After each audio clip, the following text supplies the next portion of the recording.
Hello दोस्तों, welcome to my channel. दोस्तों, जैसे खबर आ रही है, सलमान खान एक बायोपिक करने वाले हैं Indian spy agent Ravindra Kaushik के ऊपर।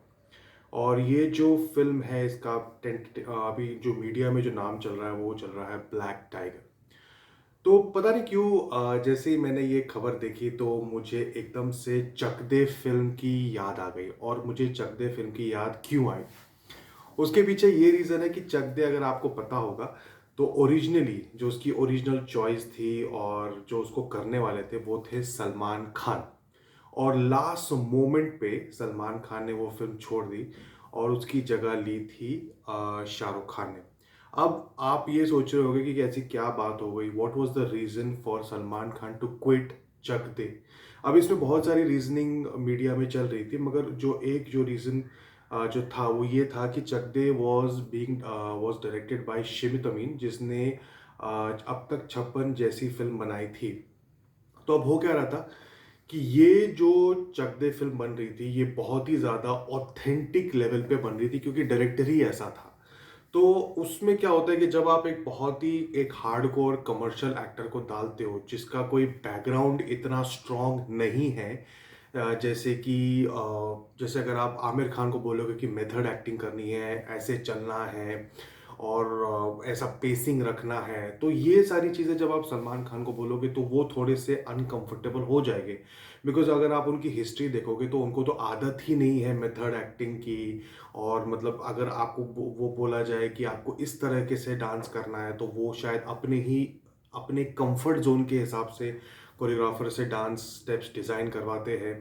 चाहे वो डायलॉग डिलीवरी हो, चाहे वो लुक हो, तो वो बहुत सारी चीज़ें जो होती है उनके साथ वो उनके कंफर्ट जोन और उनके इर्द गिर्द ही रची जाती है, उनके कंफर्ट जोन के हिसाब से। अब इस फिल्म में क्या होता है कि पूरा का पूरा जो चक दे जो फिल्म है उसमें पूरा का पूरा जो कंफर्ट जोन है वो पूरी तरह से कोलैप्स हो जाता है। क्यों कोलैप्स हो जाता है? बिकॉज अब क्या होगा कि अगर उनको फॉर एग्जांपल डांस भी करना है तो उनको वैसे ही डांस करना है जैसा डांस डायरेक्टर बोलेगा, उनको एक्टिंग वैसी मेथड एक्टिंग करनी है जैसा डायरेक्टर बोलेगा, बिकॉज डायरेक्टर ही वैसा है। तो इसमें काफ़ी सारी इनसिक्योरिटी डेवलप हो रही थी और लास्ट मोमेंट पे सलमान खान ने इस फिल्म से अपने आप को बाहर किया। और अगेन लास्ट मोमेंट पे इसमें शाहरुख खान आ गए। और तब इतना पता नहीं था कि ये फिल्म इतनी बड़ी सुपर हिट हो जाएगी। तब पता नहीं था कि ये फिल्म इतनी बड़ी सुपर हिट हो जाएगी और ये फिल्म सुपर हिट हो गई। मगर जब ये फिल्म सुपर हिट हुई तो आप लोग देखे हुए कि जो शाहरुख खान थे उसने इसको इतना ज़्यादा कैपिटलाइज किया और एक नैरेटिव चला दिया। नैरेटिव क्या था? नैरेटिव ये था कि जो भी इस तरह की फिल्में होती है, मतलब इस तरह की जो ऑथेंटिक फिल्में होती है उसको बड़े स्टार्स को करना बहुत ज़रूरी है। क्यों ज़रूरी है? बिकॉज जब वो करेंगे तभी इस तरह का एक वाइड ऑडियंस आएगा, ये फिल्में बनेगी, लोगों तक पहुंचेगी। तो ये एक मॉरल रिस्पॉन्सिबिलिटी होती है एक्टर्स की। तो ये एक ऐसा उनने जिस तरह से शाहरुख खान ने वो तो ऐसे बात कर रहे थे जैसे उसकी फर्स्ट चॉइस हो, जो कि वो नहीं थे। और इस तरह से उन्हें पूरा का पूरा जो चक दे का जो सक्सेस था वो पूरा का पूरा कैपिटलाइज कर लिया, पूरा का पूरा खा लिया, ये बोल के कि ये बड़े एक्टर्स की मॉरल रिस्पॉन्सिबिलिटी है कि ये हमें इस तरह की फिल्में करनी चाहिए और लोगों तक इस तरह की स्टोरीज लानी चाहिए। अब हुआ क्या कि आई एम श्योर उस वक्त पे सलमान खान काफ़ी ज़्यादा डिसअपॉइंटेड हुए होंगे, क्योंकि ये दबंग से पहले की बात है। तो उस वक्त उनके पास कोई इतनी मेजर हिट उनके किटी में थी नहीं। तो अगर ये फिल्म अगर आ जाती है तो ऑथेंटिक ऊपर से सुपर हिट, तो बहुत बड़ा एक इम्पैक्ट पड़ता। बट अनफॉर्चुनेटली ये फिल्म उनके करियर में हुई ही नहीं। और क्यों नहीं हुई, मैंने आपको बताया रीज़न, उनके कुछ इनसिक्योरिटीज़ थे जिसकी वजह से वो थोड़े से चिकन आउट हो गए थे इस फिल्म से। अब क्या हो रहा है कि अब ये ऑब्वियसली दबंग रिलीज हो गई है, बहुत सारी अब फिल्में रिलीज हो गई और भी मेगा स्टार बन गए हैं। मगर एक ऐसी फिल्म जैसे जो एक ऑथेंटिक फिल्म जिसे कहते हैं, बजरंगी भाईजान भी ऑथेंटिक फिल्म थी।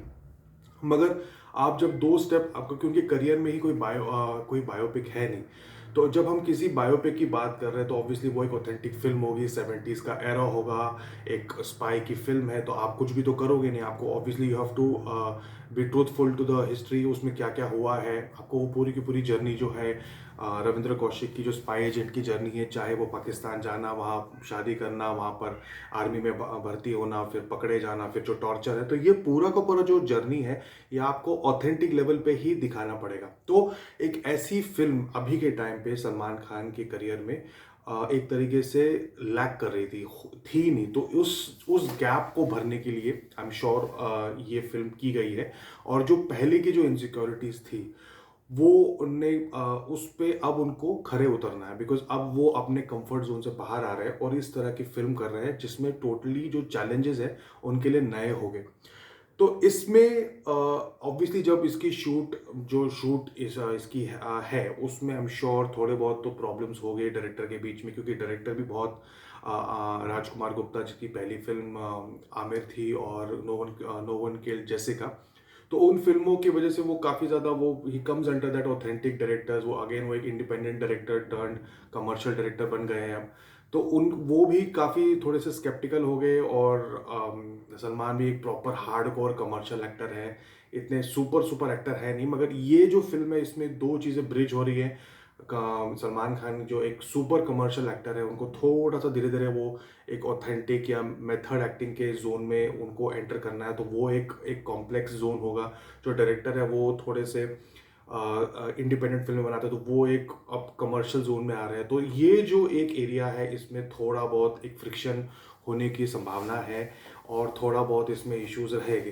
तो ये देखना बहुत ही ज़्यादा इंटरेस्टिंग होगा कि ये जब शूट हो रही है तो इसमें क्या-क्या डेवलपमेंट्स होती है। मैं आपको इसका एक अपडेट भी दूँगा कि किस तरह से शूट हो रही है, क्या ये स्मूथली है, कि यहाँ पर फ्रिक्शन बहुत चल रहा है, क्या किस तरह की एनर्जीज़ यहाँ पर काम कर रही है। तो I will definitely share with you.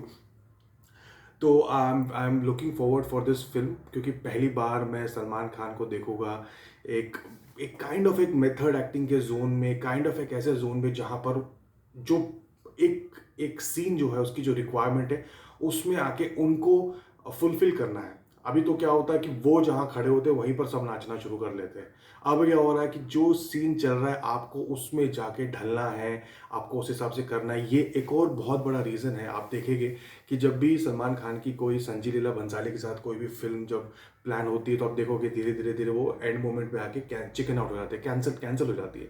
उसके पीछे भी ये बहुत बड़ा एक रीज़न है, और अब ये देखना बहुत इंटरेस्टिंग होगा कि ये कैसे होता है। तो I hope you guys like it. Guys please do like, share, subscribe my channel, so I am motivated to make more videos. As of now, thank you so much for watching.